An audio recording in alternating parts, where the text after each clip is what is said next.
All right, everyone, welcome back to the channel. This is Stuart Victor Echo 9 Charlie Foxtrot, and this is the first in a series of interviews I'm doing on this channel. I never thought I'd come to the day where I'm actually doing interviews on this channel, but I thought, who's the best guy to have first? Well, Sebastian, is it Delmont is how you pronounce your last name? Sebastian Delmont, if you want to say it with my name. Is that the Francophone? Is that Francophone? Yes, my grandfather was French, Delmont. Yeah. But he moved to Venezuela, fleeing away from the war in the middle of the 20th century, and the family started in Venezuela. So my grandfather was Sebastian Delmont. My family in Venezuela was Sebastian Delmont. Here is Sebastian Delmont. And a fun fact, I was actually born in Montreal. So Sebastian Delmont would be my Montreal name. So if you haven't heard this guy on the air, Kilo India 2 Delta, Sebastian from New York, I've worked him many, many times, shows up lots of times in my log. Usually I'm out doing POTA of some sort. But Sebastian, you obviously told us about your roots from Venezuela. I read about that the other day when I was preparing for this interview. But how did you get started in ham radio? Give us that story. What tweaked your interest? You like many of us got started at a young age, or something fell into as you got older? So the story has I'm going to tell it backwards because that's kind of how it came to me. In a way, I became a ham in 2020. I'm a pandemic ham. When the pandemic started, we're living in New York City, but we have a country home where we live full time now in the Catskills. And we basically, things were starting to look weird, I told my wife, let's load the van and let's go upstate because this looks weird. Let's prepare. This might be a serious one. It will last a long time, maybe even a couple of weeks. I remember her telling her. And a couple of weeks. Yeah, that was my assessment.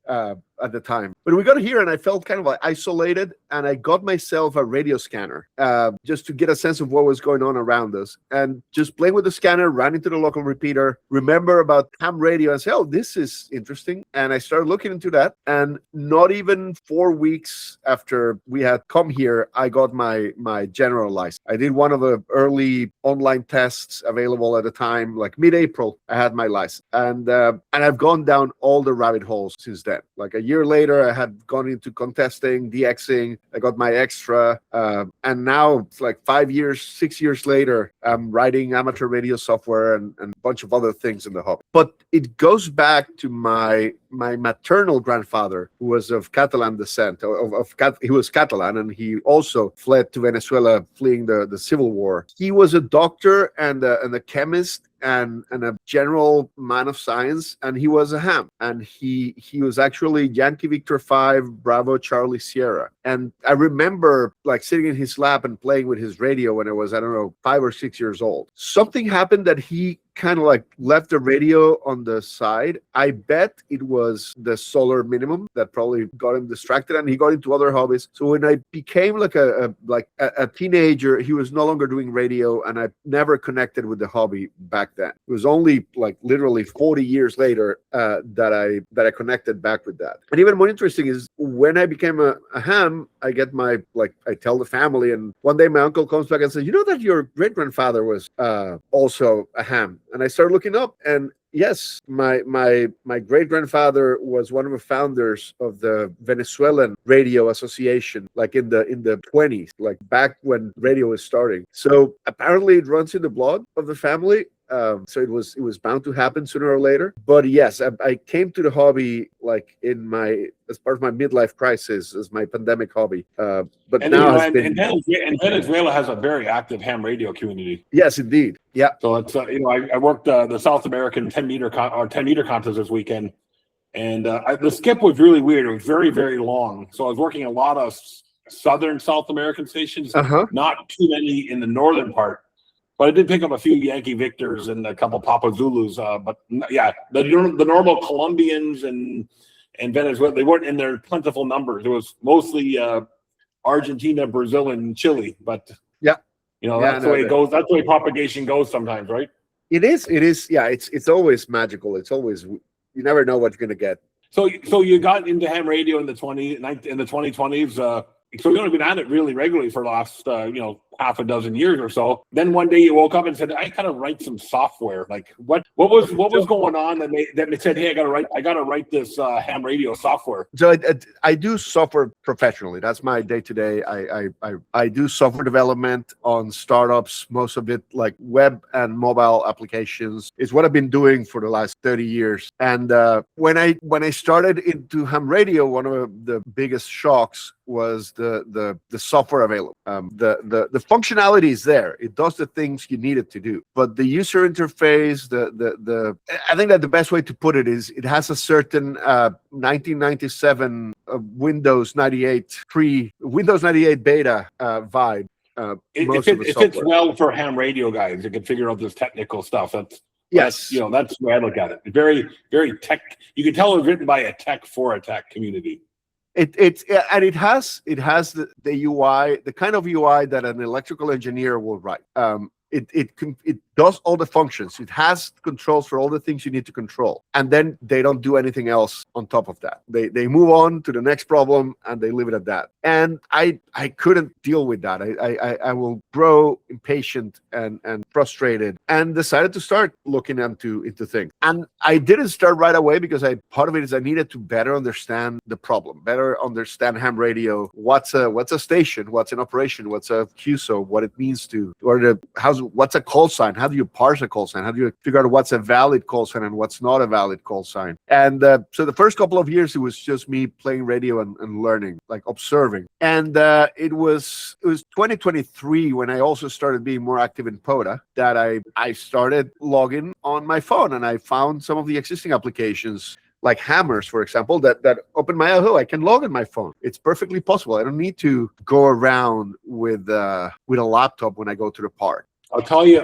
my first park activation I did was just one I did last week. I went back there again, and the first time I went there, I logged on a Google Sheet, and I had my clock in front of me, looking at the time, and the biggest challenge was, how do I get that Google Sheet to an ADI file to import it to Parks on the Air? And I must have spent the whole evening trying to figure out how to do it. And then somebody says, well, why don't you just use hammers? I'm like, what? What is this hammers thing? And then that was the first and only time I logged on a Google Sheet, was that one activation. I had done some contesting before that and used N1MM and DXlog, but yeah, realizing that I didn't need to bring a laptop was great, and I credit Jason and Hammers with that. It's like it opened my eyes that phone login is perfectly fine, but there were some things in Hammers that didn't mesh well with my style of operation. Some things that would get in my way, or that I didn't like the way they were done there. Personal preference. One day I decided, this is stupid. I know how to write software. Let me write my own app. And I started working on Polo. Took me a couple of months to have something I could actually use to log my own contacts and do my first operation. Then a couple more. That was early 2024 when I pushed it out on a public alpha. And it was, I think, May 2024 is when I put it on the Google App Store and the Apple Play, the Apple App Store and Google Play Store for the public to start downloading. So that has been basically 2 years, almost 2 years in the public app stores, and have not stopped working on it since. We have these days over 20, probably around 25,000 downloads, and about 7,000 monthly, different people using it every month. Lots of people download or people download it on multiple phones. Getting this metric is really hard, but we have about 7,000 people using it every month, which I'm really, really happy. It's more successful than I was expecting it to be when I started working on it. And why just the Apple environment, not Windows? What was the driving factor behind that? It's not an Apple thing. I wrote it for mobile devices, and I use a technology, a platform called React Native that lets me write for Android and iOS. There are ways of doing React Native for Windows, but that's beyond the scope of what I wanted to tackle at the time. So I built it for phones and tablets on Android and iOS, and the iOS version happens to be able to run on Mac laptops too, because the newer laptops can run iPad apps. And I was so happy when I saw that, because I'm 100% Mac myself.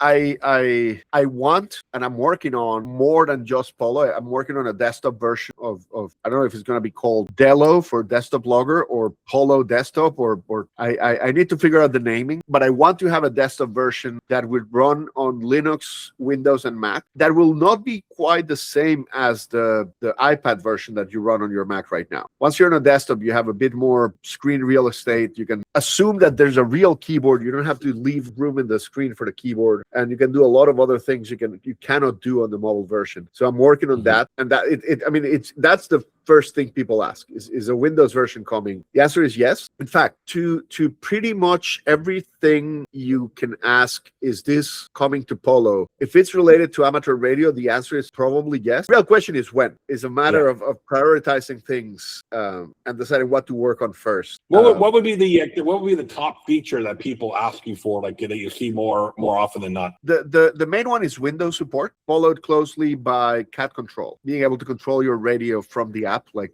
read the frequency from the radio, set the frequency of the radio, and mode changes, etc. Those are the big two feature requests. And then it's more about being able to upload directly to POTA or directly to QRZ. Like, try to minimize the work entitled the work around managing your logs and managing your activities. Happy that you mentioned POTA, because that kind of spurs into another thought. So that's how when I first found out about it, I told you, so I did the Google Sheet thing, then I went to Hammers, and I used Hammers for a while, probably I would say 5 or 6 months, and I can't remember if it was Brandon, Kilo Zulu 4, or Charlie Papa was talking to down in Kentucky, and he said, you really should check out this Polo application. Why not? Doesn't hurt. I mean, check it out, right? And there was nothing wrong with Hammers at the time, but I'm always looking for newer things and better technology, and so I stumbled upon Polo, and I really like this. There's obviously things that I wish it did for my own operating stuff. One of the biggest things I like is that I liked about Hammers that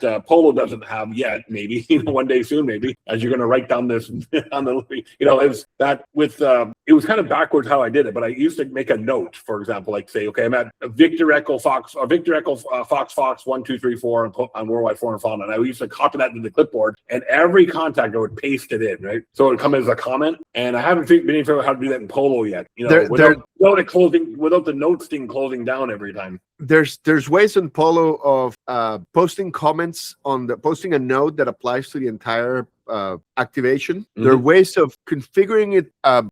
There's a very complex and advanced series of settings for exports and logs, where you can define exactly what you want the name of your files to be, or if you want your POTA ADIF files to have the comments that include your operation comments, and your SOTA ADIF files to have a comment that includes your signal report, for example. Because the reason why I asked is I like it because when I go back, let's say I work you, right? I work you 5 years ago, and then and today I work you, and I say, 5 years ago I worked you when I was at this park. Right? You go look me on QRZ, and there's no information there where you uploaded your log, other than just a blank comment field, right? So, and I had the same issue with N1 and M and all these other ones too that do contests and stuff. So it's nothing unique, right? You can do it in Polo. It's just not trivial to do. You're gonna have to if you go check we'll have to figure that out one day. Go check the manual, and there's on polo.ham2k.com. There's a whole documentation site that might explain how to do what you want to do there. I'll check that out for sure. So we know that cat control, Windows are big things. One of the things I always promote to people, and when I'm talking about why I use Ham2K Polo, is I like to do multi activations, not just parks on the air. Now, if you're just doing parks on the air, then Hammers may work great for you, or Smart Log, all the other ones may work great for you. But one of the things that attracted me to your solution was, hey, you know what? I do a lot of WWFF. Now I'm getting into lakes and lagoons on the air and bunkers on the air, and I really like the fact that I could just use one logging platform for multiple programs, which is fantastic. And I know there's literally 10 to 20 other programs that are out there, and you're probably getting requests every week. Hey, can you add mine on there? But that's one of the things I like about is that you have the ability to use multiple programs from one application. That's one thing that from the very beginning I built Polo to support a kind of operation that's less linear than what most other loggers support. Like there's very few loggers that let you do more than POTA at more than one thing at a time. And the ones that let you do it are still very limited, that maybe they let you do POTA and SOTA, and that's it. Polo lets you do any combination of activities. You can do POTA with SOTA, and then in the middle of your operation, it's no longer SOTA. It's now only POTA because you moved away from the summit. But it continues to be a single operation with a single file. And then 2 hours later, because you climbed a different summit, you are now on a different SOTA, all in the same log. And as far as I know, Polo is the only logger that lets you do that kind of thing. And at the end, it'll tell you, here's one log for your SOTA, one log for your POTA activation, and 2 logs for your 2 SOTA, with the QSOs limited to that, the chunk of time that you said was the first SOTA or the second SOTA. And Polo will like perfectly count the QSOs for each one of those activations. It'll tell you when one of them is duplicate for POTA, but not for SOTA, because now you're a different summit, et cetera, et cetera. So it knows about the rules of each one of those activities and can tell you what each QSO is regarding to each of the activities all at the same time. And I can imagine that's something very unique to SOTA, because I can't see anybody doing POTA or War Fauna changing locations in a midwind activation. No, but for example, one of the reasons I built this is I do, for example, New York QSO party, which is 12 hours, and I do it from 3 different parks. So I want a single log for New York QSO party that has 3 segments for each one of the parks I'm at. Neat. Okay, that makes sense. Yeah. Absolutely. So if you're doing a POTA rove, does that export out to the required file format for the QSO party as well? It'll do the format for the QSO party and the 3 logs for POTA and whatever else you throw at it. Oh, nice. So what do you do? You just change the park reference midway through? Is that how it works? You add what we call a break in the operation, and when you add a break, you can change your references, change your activities for that break and onward. So you add a break and you change your POTA references, and then it knows how to connect them. You can even have like a POTA, a break without POTA, and then a POTA at the same park again, and it will produce a single log, not 2 separate logs for the park, because it knows that's a single park, even if you have 2 chunks separate in the middle of the activation. And so I noticed last year you started introducing QSO parties into the logging platform. Any desire to go beyond that, like into major contests, like maybe CQ Worldwide or something like that? Yes, no, but for sure. I like I said before, if you can think of it in amateur radio, I probably want to build it. It's just a matter of prioritizing. And often the priorities in Polo are very tied to the kind of things I want to do. About being able to do a single log with multiple parks or multiple combinations, that's not that common. Not many people need to do that. But I like to do POTA roves. I've done a 25 park POTA rove in one day. And so you just have one log. You have one log for all 25 parks. You have one Polo activity, one Polo operation, and then Polo will produce the 25 logs for you. Oh, that's nice. Instead of creating separate operations for each one. Yeah, and when I first did that rove, that feature was not there. So that was part of a pain that drove me to put it at the top. There was a day not too long ago that I would do roves as well, but now I just sit in one place for 5 or 6 hours and set up my radio on the picnic table with my amplifier and my antenna, because I don't go with cheap small antennas anymore. I take big antennas out with me. So it takes you a couple of hours to set up. Takes time to set up, right? So I don't mean, and plus the price of gas at $1.66 a liter up here now.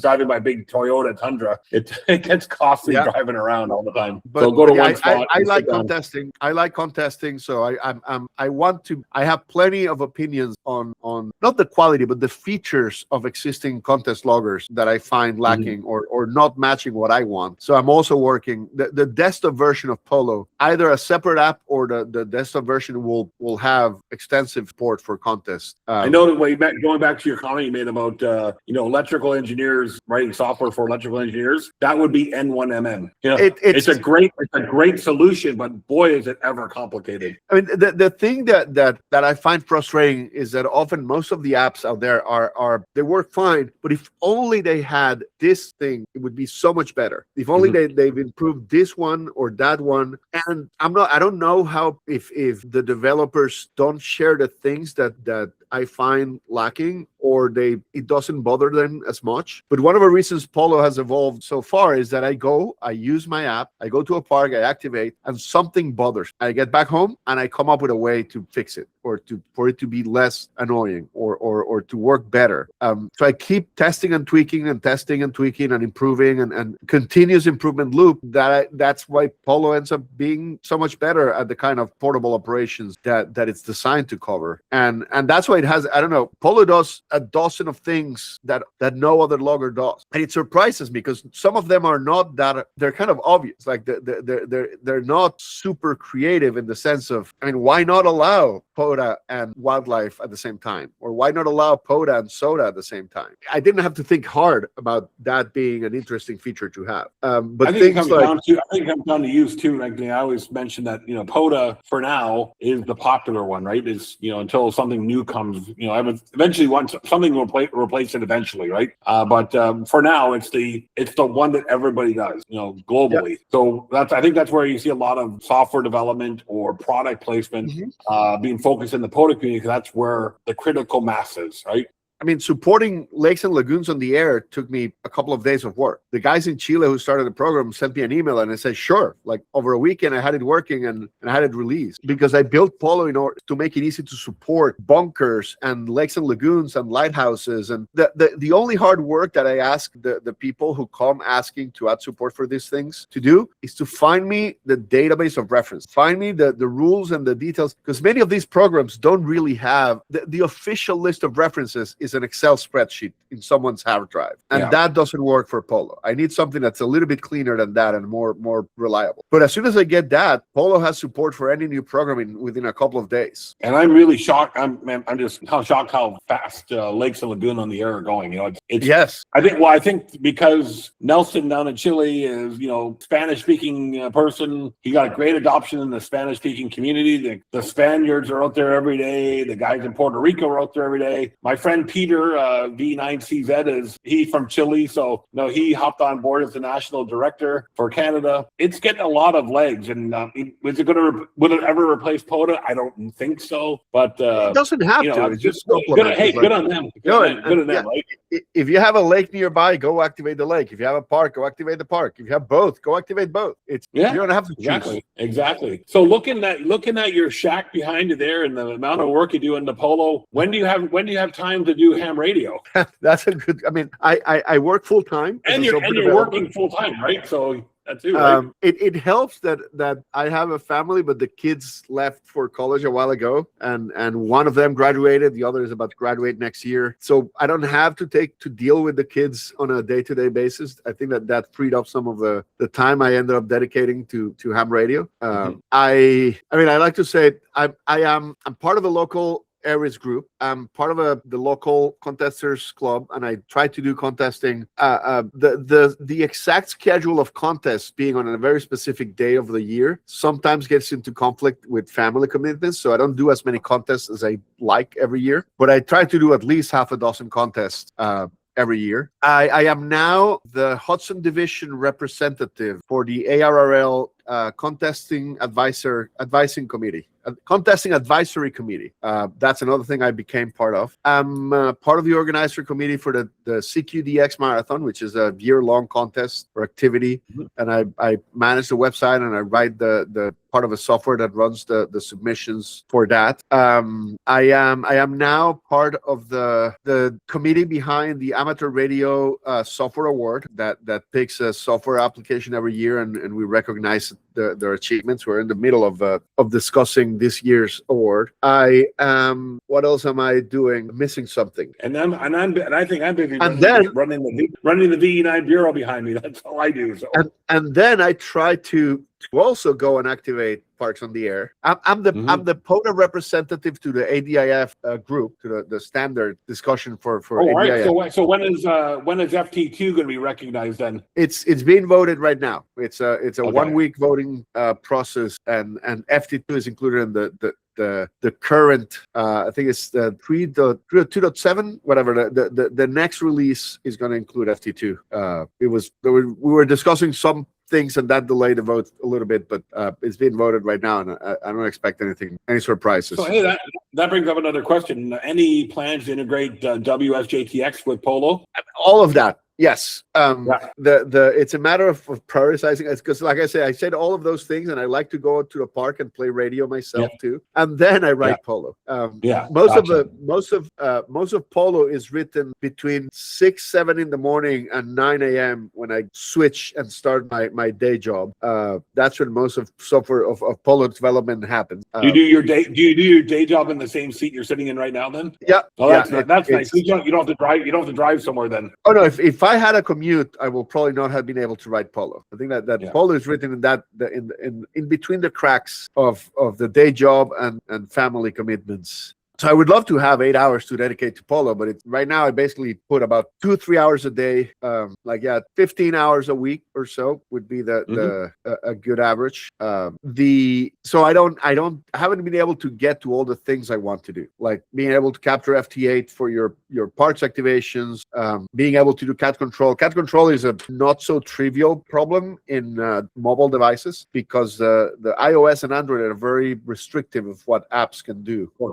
With USB ports and with Bluetooth devices, it's not trivially easy to connect. Or it's more for the security of the platform, right? And the security of the kernel on the platform, right? Yeah. And I'll probably, part of it is also that I've been working on the Cloud Sync service for the last few months that we just released last month. It's finally good enough to use, in part because I wanted to have that in place before working on the Windows version or the desktop version, because I want the app to be able to talk to the desktop.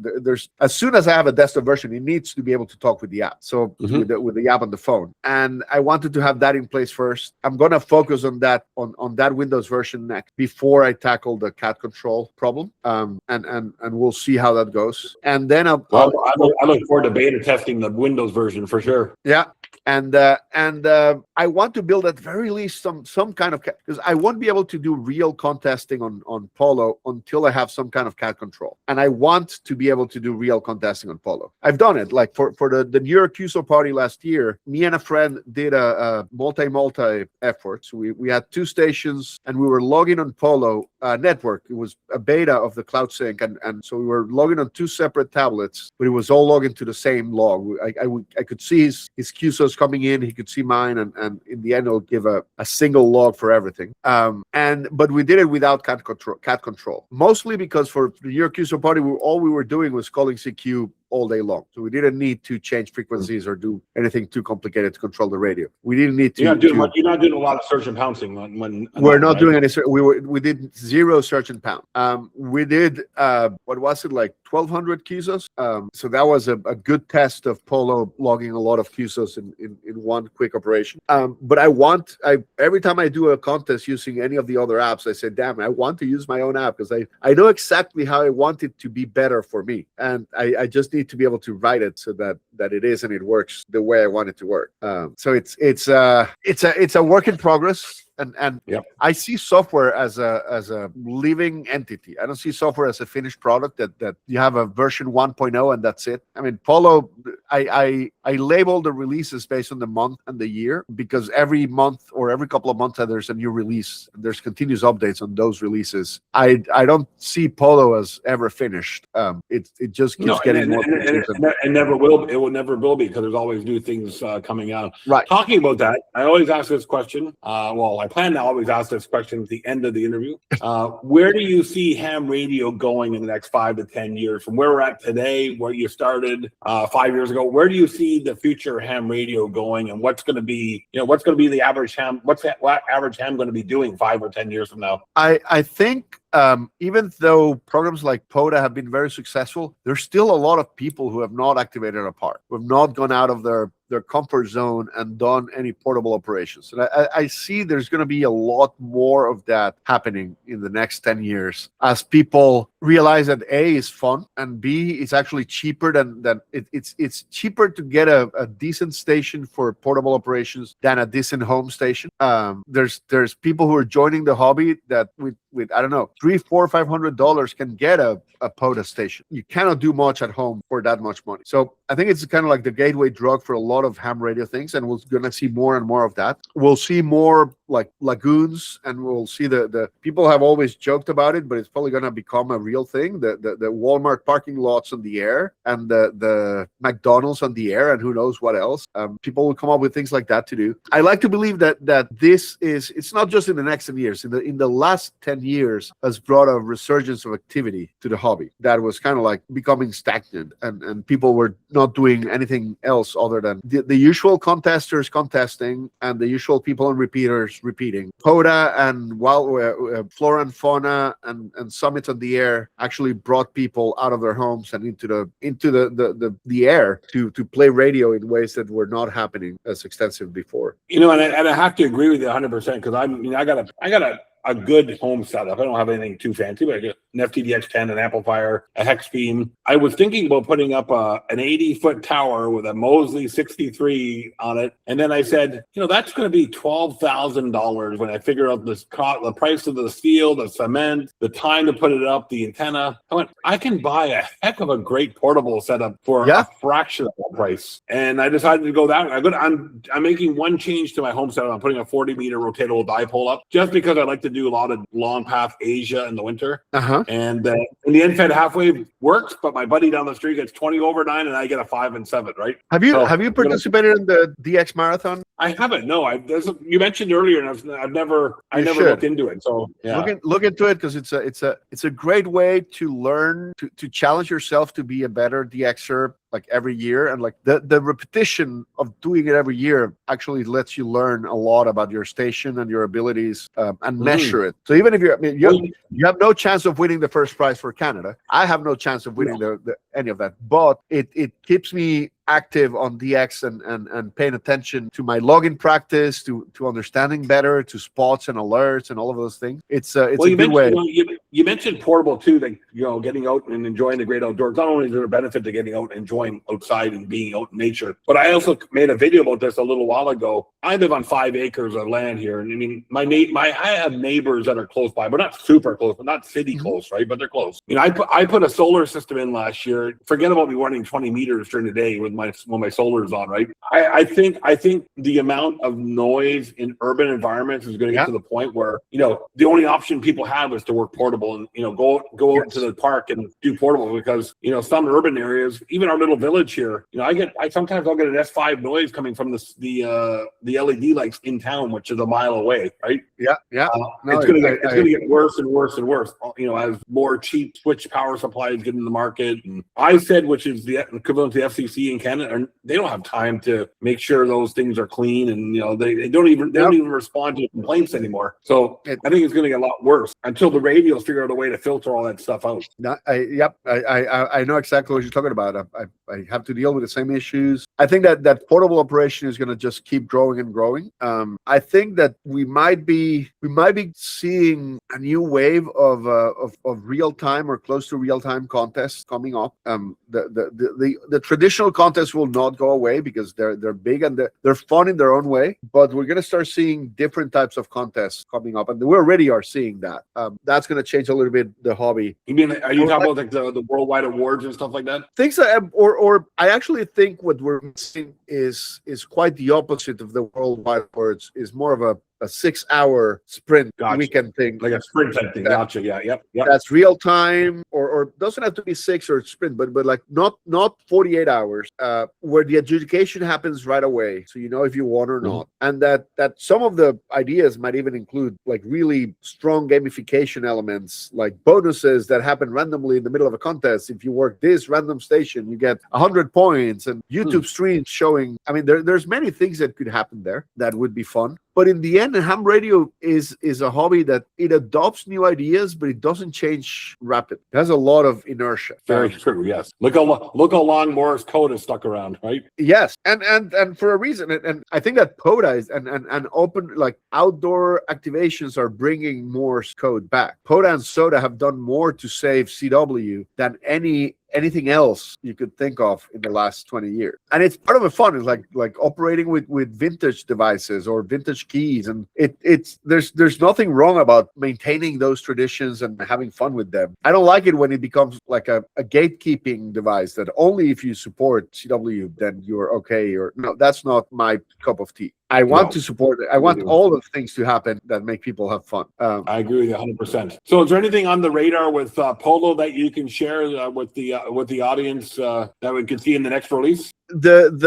The last release had the cloud sync support. It doesn't promote it heavily. You have to go into the settings and discover that there's a new sync settings option. But you can now sync between multiple devices. And I'm working on not quite the desktop version, but a web application that will let you see what you're syncing on the cloud, and will let you export your ADIF files from the web. So when you're done with your operation, you get home and you open a browser and you should be able to export your ADIF files instead of having to sync them somehow, like put them on Dropbox or any of those things. I hope to be able to start. We've been talking about doing the not just QRZ, but connecting with other online systems, like be able to post your activity on QRZ, on Clublog, on the Clublog live stream. Some people want to do that. Upload directly to SOTA. I've been monitoring closely the work that's been done by the POTA team in updating their backend. There's movement there. Nothing ready. A bunch of changes coming, right? But they're working on that, and one of the things